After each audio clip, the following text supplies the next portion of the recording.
My brother robbed my future with a stroke of a pen, and suddenly, everything I'd built lay in shambles, replaced by betrayal so thick I could taste it. It's that metallic tang at the back of my throat, the sickening proof that nothing would ever be the same again.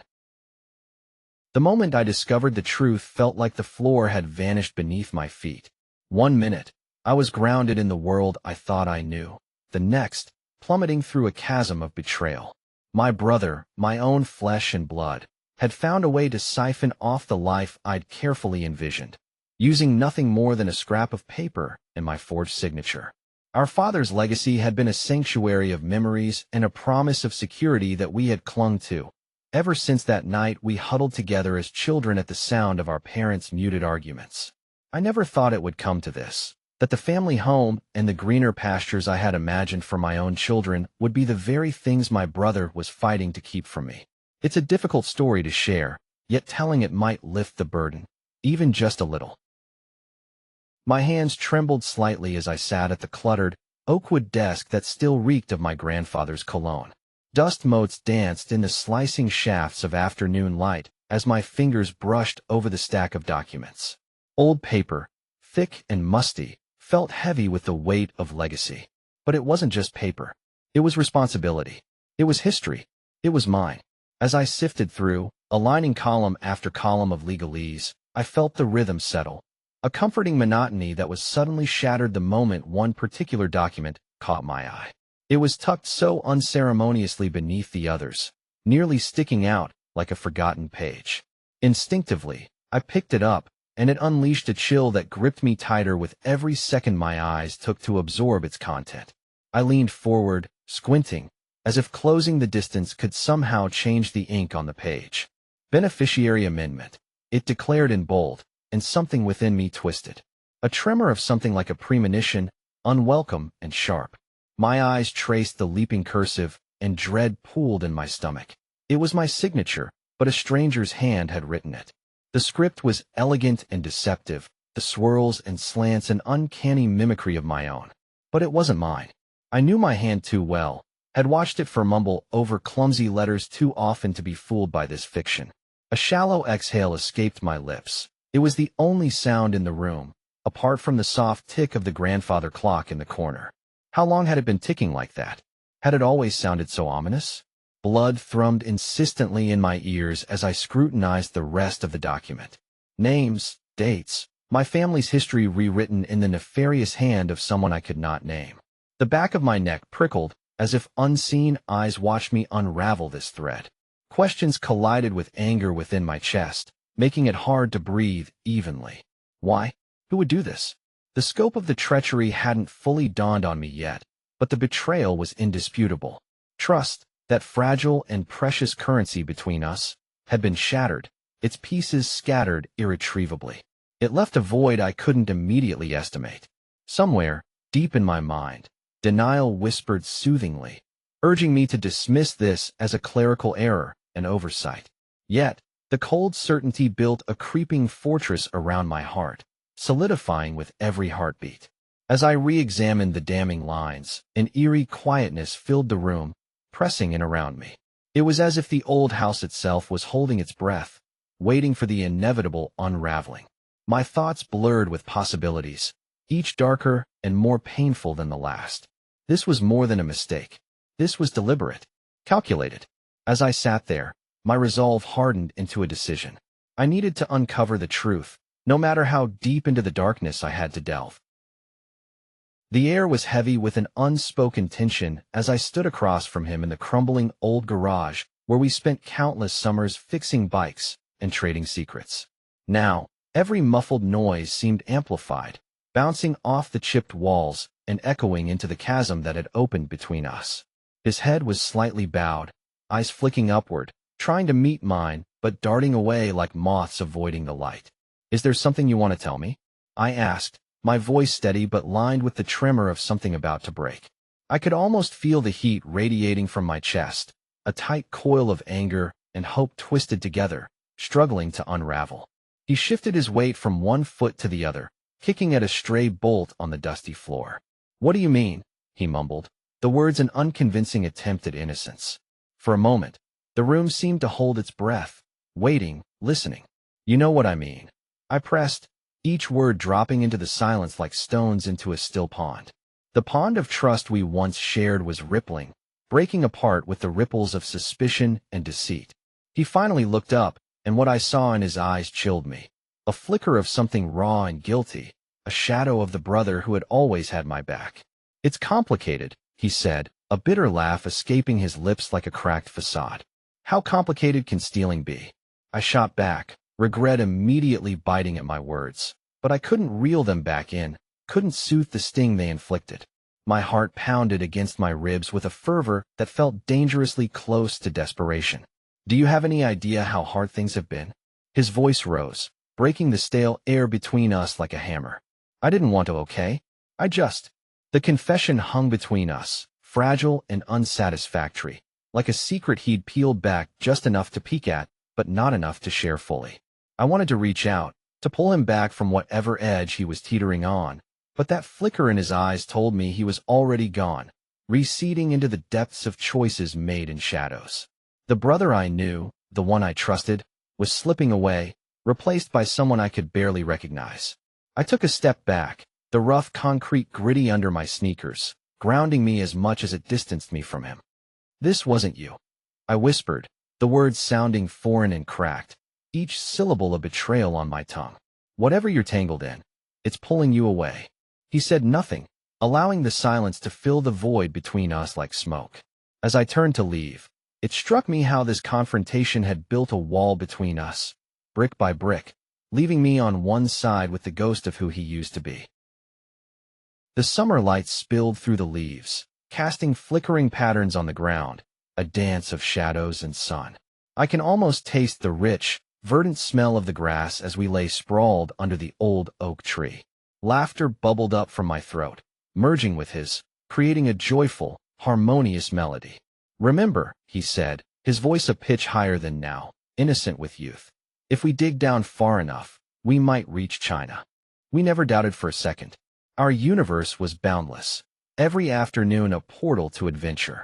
His eyes would catch mine, sparkling with mischief, and it felt like holding lightning in my hands. Back then, it was us against the world, the laughter in our eyes a fortress no storm could breach. You first, I'd challenge, and he'd sprint forward, leaving echoes of joy in the wind's wake. Each triumph, each fall, bound us tighter. We were explorers, dreamers, the world was ours to conquer, the innocence of belief wrapping us in its gentle embrace. But as I tread the echoing halls of memory, there's an invisible line creeping across the landscape between then and now, a line that's blurred and shattered with time. The warmth begins to fade, the weight of the present pressing against the remnants of childhood's carefree sanctuary. Our hands that used to find solace in connection now seemed incapable of the touch they once knew. The laughter that once banished fears now felt like a distant echo, barely distinguishable over the haunting winds of today's silence. I see him at the edge of my vision, his form merging with the shadows. That playfulness has turned guarded, a mirror reflecting unspoken burdens, secrets we never accounted for in our careless planning beneath that old tree. It's a chilling air that flows between us now, an unfamiliar distance forged in the cracks where once there was only solid ground. How had this shift come? When, where? Questions, each one a drop in the ocean of what we've lost. Our shared path now diverged into confusion, where whispers of what was mingle with the screams of what is. The laughter that was our shield is gone, exposing a vulnerability we've never known. The world, which was once small enough for our dreams to eclipse, now feels crushing in its enormity. I squeeze my eyes shut, chasing the shadows of brighter days that refuse to truly fade. But even in the chase, a bitter recognition settles. Some things can never be undone. Innocence slips through fingers like sand, leaving only the cold, hard truth behind. He's further away, yet the image of his boyish grin hovers at the edge of my vision. As I hold on to it, desperately, it slips through my grasp and vanishes into the ether, reminding me of what's at stake. Of what stands to be lost forever in the chasm that stretches between us, ever growing as time relentlessly marches on. The house felt colder than usual, like the walls were shivering along with me. I could hear the muted conversations drifting from the dining room, voices layered over one another, some laughter punctuating the air, cacophonous, suffocating.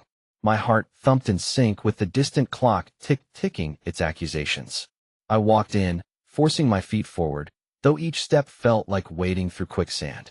The smell of roasted meat mingled with that sticky sweetness of deceit clung to everything, a nauseating perfume.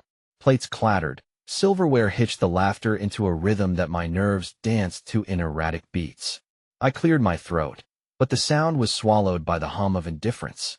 Everyone was here, cousins, uncles, aunts, all gathered under one betraying roof. Yet, their eyes skated past me like I was a ghost, their smiles fixed like wallpaper to the walls of their false sincerity. I had to speak. It felt like every molecule in my body screamed for it. But when I opened my mouth, words crawled out clumsily, like insects fleeing from a sudden light. "We need to talk," I said, my voice wavering, not enough to break through the performative cheerfulness. "About what he did." The room shifted, a subtle movement like a sudden draft. Eyes that once skated over me landed like lead weights, the temperature dropping into an icy chill. A flicker of recognition here, a touch of discomfort there, but the smiles didn't falter. To them, I was the killjoy, the one tearing through the fun with a jagged blade of truth. Their silence screamed complicity, one more voice in a chorus of whispers that drowned my cries for justice. "You all know," I said, my voice shaking now, desperation leaking through the cracks in my composure. The betrayal was tangible now, thick in my throat like bile. "How can you just sit there?" My aunt, whose laugh I could recognize even in the dark, shifted uncomfortably, her eyes refusing to meet mine, focusing intensely on her wine glass instead. It seemed almost absurd how her fingers stroked the stem like it was a delicate thing that might shatter with a stray glance. "You need to let it go," someone murmured, a shadow of a voice from the back of the room. It was a whisper, yet it crashed over me like a frigid wave, receding slowly but surely until I was left soaked in hopelessness. "Let it go." The words erupted from me, venom-laced and uncontrolled, leaving a bitter taste. There was a pause, that unbearable stretch of time when the air is sucked out of a room just before it explodes. But no explosion came, just silence, an irritating, relentless silence. I wanted to scream, to shatter each of their complacent facades with raw sound. But the weight of it anchored me, chaining my anger beneath my skin where it pulsed and seethed. And so, in that silence, accompanied by the arduous ticking of the clock, I felt it. The desperation, the isolation, the betrayal. It swallowed me whole. The room is silent, yet so deafeningly loud with my thoughts that the air itself feels dense. I pace, the floorboards creaking under the weight of every step, like they're sharing in the pressure building inside me. I can't escape it. This crushing sensation of something unraveling, splintering like fragile glass. Anger pulses through my veins, hot and bitter, drowning out reason until I'm breathless and dizzy from the sheer force of it. How could he? It's a mantra that loops in my mind, each repetition a jagged shard slicing through what little composure remains. Everything feels tainted now, memories like poisoned wells, filled with moments we'd shared, moments I believed were unbreakable. Yet here I am, standing alone amidst their ruins, just echoes and phantoms left behind. My fists clench, nails digging into palms until pain provides a thin, distorted relief from the chaos. I stop by the window, staring blankly into the night. The darkness is comforting, wrapping around me like a shroud, concealing the tempest within. Outside, the world sleeps, blissfully unaware of my internal siege. It's maddening how life continues to weave its tapestry of normalcy, utterly indifferent to my turmoil. In the quiet of night, the shadows whispered what I dared not voice. My bond of brotherhood lay broken, rendered to dust by deceit. It feels like betrayal has hollowed out a part of me, leaving a void where trust once thrived. I search for solace in the familiar contours of the room, the worn-out couch, the weathered bookshelf, hoping these relics of happier times might somehow bridge the chasm now yawning before me. But there's no comfort here, just ice-cold reality that pricks at my skin like needles. I want to scream, to rage against the injustice of it all, but my voice fails me, swallowed by the leaden silence. Instead, I fall into the chair by the window, head in my hands, as tears I can no longer hold back begin their quiet descent. Their warmth streaks down my cheeks, each droplet a cathartic release, mingling sorrow and anger until I can no longer tell where one ends and the other begins. I'm exhausted, emptied of everything but a lingering ache that settles deep, resonant, and inescapable. And then, beneath it all, a whisper of something else, the faint stirrings of resolve. It flickers like the tiniest flame, fragile but persistent. As daylight teases the edge of the horizon, I understand there's a choice to be made, not just between anger and forgiveness, but between dwelling in this desolation or forging a new path forward. The room grows lighter, details sharpening as dawn breaks, and with it, an unexpected clarity begins to wade through the wreckage of my heart. Though fragile and quivering, I cling to it, knowing this might be the beginning of my own rebirth. The moment where fractures seamed with scar tissue herald a new dawn, unavoidable yet undeniable. The sterile scent of the lawyer's office clung to the back of my throat, teasing the sharpness of my nerves. Sunlight spilled through the blinds, slicing the room with harsh lines as I sat on the edge of a chair that seemed deliberately uncomfortable, designed to keep clients on their toes. My fingers fidgeted with the cuff of my sleeve, twisting the fabric in rhythm with the racing thoughts that darted like trapped birds inside my head. Across from me, Mr. Hall, the lawyer, a middle-aged man with graying hair and a quiet, authoritative air, gazed at me over a stack of lean, menacing files. His office was cluttered but orderly, a paradox of chaos under control. The air felt thick as he tapped a pen against a notepad, his mild impatience a low hum beneath our stunted conversation. "I know it's a lot," I managed to say, swallowing the dryness in my throat. "But, can you help? I mean, do you think there's a chance?" It took everything to keep my voice steady, not to let it fracture under the weight of everything unsaid, the betrayal, the fear, the unfamiliar landscape of legal jargon stretching before me like an unchartable sea. Mr. Hall set the pen down, his gaze unflinching. "There's always a chance," he replied, his tone giving nothing away, neither hope nor dismissal. "We need to look at the evidence, understand what's going on. It's not simple, but it's not impossible." I nodded, too many emotions warring for dominance within my chest. Hope, disbelief, anger. His words unfurled, a distant promise that maybe, just maybe, this nightmare could start to unravel into something coherent, something I might eventually navigate. I felt played. I confessed, suddenly desperate to break the pattern of professional detachment. By someone I trusted explicitly. I don't know how to even begin fighting back. My own voice startled me, tinged with a gritty edge of desperation I hadn't intended to reveal. His response was reassuring, a lifeline disguised as practical advice. "First, we'll contextualize this betrayal, build a narrative around your experience. From there, we strategize." He leaned forward slightly, a gesture laced with quiet promise. "You're not doing this alone." I drew in a shaky breath, the weight of his words offering not salvation but something akin to it. It wasn't clarity, but it was a pinprick of light in a dim corridor lined with uncertainty. All the while, the bright lines of sunlight persisted, relentless against the office's dull beige. As Mr. Hall began outlining potential steps, legal terms like foreign dialects softening at the edges, I began to believe, just barely, that perhaps there was a way through the tangled mess, a thread to pull that could unravel the complexity suffocating me. As I left his office, the promise of action, a thread of hope, hovered above me like a fragile artifact. It was enough to keep me moving, to stitch the first semblance of courage from the tatters of resignation. The ink barely dry on the contract. I noticed it. No more than a flicker in the corner of my eye, a black smudge where none should be. My heart leapt to my throat, the papers rustling in my hands like dead leaves. This could be it. The crack in his facade. I leaned closer, the office suddenly echoing with the ghostly hum of the ticking clock on the wall. Everything felt magnified at that moment. The whir of my computer fan, the faint chatter of colleagues down the hall, muffled by thick glass doors. I traced my fingers over the ink, an overlooked mark glaring like a spotlight. A fingerprint. I recoiled, the page slipping from my grip, fluttering to the floor as if escaping. How could I have missed it before? My mind surged back to the basement, to that nameless dread worming through the air when I first found the papers. I swallowed, the aftertaste of anxiety bitter on my tongue. "Hey, you okay?" Lisa poked her head around my cubicle, concern edged with curiosity. Her eyes flicked down to the fallen document, then back to me. I forced a smile, the kind that doesn't quite reach the eyes. "Yeah, just dropped something important."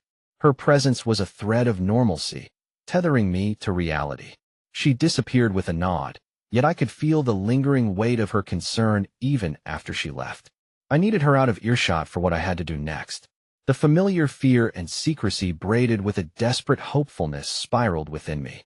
I hesitated, then dropped to my knees, retrieving the paper, careful not to smudge it further. This was no ordinary mark. It was something someone had missed, a careless disregard that spoke volumes. With my heart a pounding metronome in my chest, I moved swiftly to the copy room, the scent of ink and toner choking the air. Under the stark fluorescent lights, the fingerprint seemed almost alive, dancing beneath the harsh glare. A flashback to the night I first glimpsed this deceitful web crept in, but I shoved it aside. Copying the document, I felt an unexpected rush of adrenaline, as if stepping onto a ledge with a view only the brave dared to appreciate. This wasn't just a finger dipped in ink. It was a testament of duplicity, an unintentional breadcrumb left for the finder. Minutes later, back at my desk, I rolled up the fresh copy, tucking it alongside the burgeoning collection of evidence I was gathering. I closed my eyes for a second, absorbing the vibrating chaos of emotions that spurred me on. Determination flared anew, mingling with the well-practiced caution I'd come to wear like a second skin. This was the beginning of the endgame. Each revelation unmasking layers of betrayal, unfurling secrets darker than I'd imagined. But now, with tangible proof at my fingertips, I felt the first tremors of hope, an ember refusing to fade. The room was cold and silent, the kind of silence that pressed against my chest and made every heartbeat feel like a thunderclap. Mark stood across from me, his eyes dull and distant, as if he had burrowed inside himself, away from the inevitable storm I was about to unleash. I could feel every nerve in my body trembling with the electric anticipation of what had to be done. I clutched the crumpled paper in my hand, its edges worn from my relentless grip. The evidence was irrefutable, indelible ink on paper that professed the truth I had been dreading. My heart roared in my ears, each thud a reminder of the betrayal that threatened to unravel us. Mark glanced up, a fleeting hint of the brother I once knew flickering in his eyes before he masked it with a stoic facade. It was a cruel reminder of the bond we had shared, a bond that was now as fragile as the paper between my fingers. I took a step closer, my anger and heartbreak wrapped tightly around each word. "Explain this." I thrust the paper into his hands, my voice like steel, determined and unwavering. "Or forever be the ghost of what our family once meant." His eyes scanned the paper, a frown etched deeper with each line. I could see the moment realization hit him, like a wave crashing over a sandcastle, dismantling any wall he had built to keep the truth at bay. Mark's hands shook slightly, a tremor betraying his calm exterior. But still, he said nothing. We stood in a tense standoff, my patience eroded by the constricting silence. Every second felt like a groundless eternity, and the air between us seemed to charge with unspoken words and unresolved emotions. "Why, Mark?" My voice cracked, breaking the heavy silence. "Why didn't you just come to me? Why leave it to this?" I gestured to the paper, feeling the weight of my own imploring gaze. He looked up then, a sorrowful resignation settling into his features. The grief in his eyes was almost as devastating as the betrayal itself. I thought I could fix everything," he whispered, the words raw against the eeriness of the room. "Thought I could bury it. Bury it." My voice was a crescendo of disbelief and despair. "You buried us, Mark. Every lie, every secret, it doesn't just disappear. It festers." The room fell silent again. Outside, the wind howled, a mournful wail echoing the turmoil in my chest. We stood there, two figures on opposite sides of the same truth, the air between us charged with the weight of what might never be fully mended. Mark opened his mouth as if to speak, but hesitated. The words, like a lifeline both extended and retracted, vanished in the chasm between us. I could only hope they would find their way before the void became insurmountable. But for now, we were left stranded in the wake of unspoken apologies, unfinished truths hanging on the air like ghosts. The old door creaked as I stepped inside, inhaling deeply the scent of history and what once was, and perhaps what might never be. The air hung heavy with the musk of time, shadows whispering past, as if disturbed by my presence. Each step I took into the dim hallway seemed to ripple through years of neglect, the dust and cobwebs forming a tapestry of missed connections and untrodden paths. The house felt smaller than I remembered, its corridors more intimate, as if the walls had curled inward to hold onto the memories. My fingers trailed the faded wallpaper, textured and brittle under my touch, each groove and fragility telling stories of who we were, or at least who we had pretended to be. In the living room, sunlight filtered through the grimy windows, casting jagged, faded lines over the once vibrant carpet. My eyes lingered on the dented cushions of the old couch where arguments and reconciliations had taken place, where love had been a silent tenant. I wondered if it remembered me, the child who had curled up there, seeking solace, believing in whispered apologies. I approached the mantelpiece slowly, as if the photographs might flee at my touch. Faces smiled back, frozen in fractured time. Mom and Dad on their wedding day, my brother, his mischievous grin a reminder of carefree days, and us, posing for another Christmas card where we wore happiness like a costume. I touched the edge of one frame and felt a pang of longing so sharp it stole my breath away. What did we dream then, I wondered? What had we lost in the wake of unmet expectations? A sound from the kitchen broke my reverie.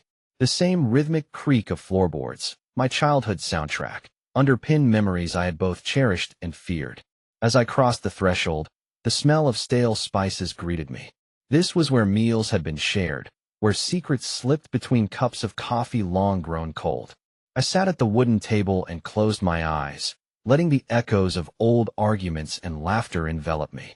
Conversations replayed in vivid snippets, each one a fragment of a collage I hadn't pieced together until now. My heart ached with the clarity of understanding, the weight of a family fractured by silence and misunderstandings. This visit wasn't meant to mend anything. I knew that much. Closure, or perhaps something resembling it, had to come from within. But as I sat there, surrounded by ghosts of what my family could have been, I allowed myself the luxury of forgiving them, and just maybe, forgiving myself too. Opening my eyes, the room seemed brighter somehow. I rose to leave, pausing at the door to glance back one last time, holding the breath of what might have been as a quiet thought formed in the hollow of my heart. Sometimes, walking away feels like coming home.